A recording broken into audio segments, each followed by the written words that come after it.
আসসালামু আলাইকুম এভরিওয়ান, কি অবস্থা সবার, কেমন আছেন? আশা করি সবাই ভালো আছেন। আলহামদুলিল্লাহ, আপনার দামে খুব ভালো আছি।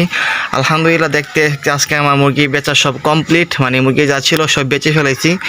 তো আপনারা দেখতে পাচ্ছেন যে আমার খামারটা পুরো ফাঁকা, মানে পুরো খামারে কোনো মুরগি নেই। তো এতদিন আমি আপনাদের আপডেট জানিয়েছি আমার মুরগিগুলোর, একদিন থেকে 30 দিন পর্যন্ত কী কী ওষুধ খাওয়াইছি, কী কী ওষুধ ব্যবহার করছি, বা 25 দিন থেকে 30 দিন পর্যন্ত কোনো ওষুধ ব্যবহার করিনি। আমি সাদা পানি ব্যবহার করছি, ডিটেলস খুলে বলছি এবং সব আপডেট আপনাদেরকে জানাইছি। তো আজকে সকালবেলা আমার অনেক ভোরে আসছে গাড়ি, তো গাড়ি যা আসছিল সব মুরগি একবারে নিয়ে গেছে, যে কারণে আমি কোনো ভিডিও করতে পারি নাই বা ভিডিও করার মতো সময় পাইনি। তো মুরগিগুলো সব বেচে ফেলছি, 350 পিস যা মুরগি আসছিলো ইন টোটাল একসাথে সব মুরগি নিয়ে গেছে। আর আলহামদুলিল্লাহ পাল্লা অনেক ভালো পাইছি, পাল্লা এভারেজ পাল্লা 19-20 আমার পাল্লা আসছে, মানে অনেক ভালো একটা পাল্লা আসছে। যে কারণে আমার এই 19-20 পালা আসার কারণ হলো আমি মুরগিগুলো ভালোভাবে পালন করছি, যত্ন করছি, কোনো গন্ধ হতে দেয় নেই এবং নিয়মিত ভালোভাবে ওষুধ খাইয়েছি। তো এখন আমি আমার ঘরটাও পরিষ্কার করে ফেলছি, আপনারা দেখতে পাচ্ছেন যে তুষ নাই, পুরো খালি। তো এই দেখেন এগুলো হলো ইটা, তো ইটাগুলো এখনও ময়লা, মানে মুরগিগুলো বেচার পরে আমি সাথে সাথে ঘরটা পরিষ্কার করে ফেলছি। আর এই বস্তার ভিতরে হলো তুষ, মানে ময়লাগুলো আর কি যে বস্তার ভিতরে আছে, এই দেখতে পাচ্ছেন এগুলো হলো ময়লা। তো এই বস্তাগুলো তো ময়লা, মানে তুষ, মুরগি বেচার পরে যে ময়লাগুলো থাকে সে ময়লাগুলো আমি ফ্লোর থেকে বস্তায় ভরে ফেলছি। তো আপনারা ওইভাবে মুরগি বেচার পরে, তো এগুলো আপনারা যে চুনটি দেখতে পাচ্ছেন কিন্তু আগের চুন, মানে আমি চট বিছিয়ে দিয়েছিলাম, যে কারণে এখনও মানে আমার ফ্লোরটা ময়লা হয় নাই, বেশি চুনগুলো দেখা গেছে।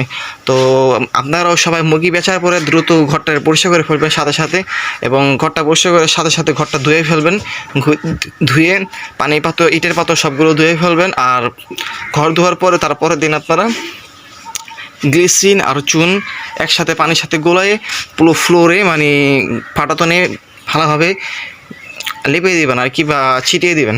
তো আমি 1-2 দিনের ভিতরে টোটাল সব কাজ করে ফেলবো। আর আপনারা মুরগি বেচার পরে 1 সপ্তাহ, মিনিমাম 5 থেকে 1 সপ্তাহ ঘরটা ফাঁকা রাখবেন, বা বাচ্চা তুলবেন না, 5 দিন বা 1 সপ্তাহ পরে যে বাচ্চা তুলবেন। তো আলহামদুলিল্লাহ আজকে সব মুরগি বেচা আমার শেষ। তো আমি তখন ভিডিও করতে পারি নাই, যে জন্য আমি আপনাদেরকে এখন এই পুরো ডিটেলস আপনি খুলে বললাম যে আমি কীভাবে মুরগি বেচছি, বা আমি রেটটাও ভালো পাইছি অনেক, মানে যথেষ্ট পরিমাণে ভালো একটা রেট পাইছি। তো আমার আলহামদুলিল্লাহ কিছুটা প্রফিট হবে। তো সবাই দোয়া করবেন আমার জন্য। আর এখন আমি ঘরটা ধুয়ে আর কি সব কাজ কমপ্লিট করে রাখবো। তো আমি নতুন বাচ্চা তুলবো তখন আমি আপনাদেরকে ভিডিও স্টার্ট করে ডিটেলস খুলে বলবো।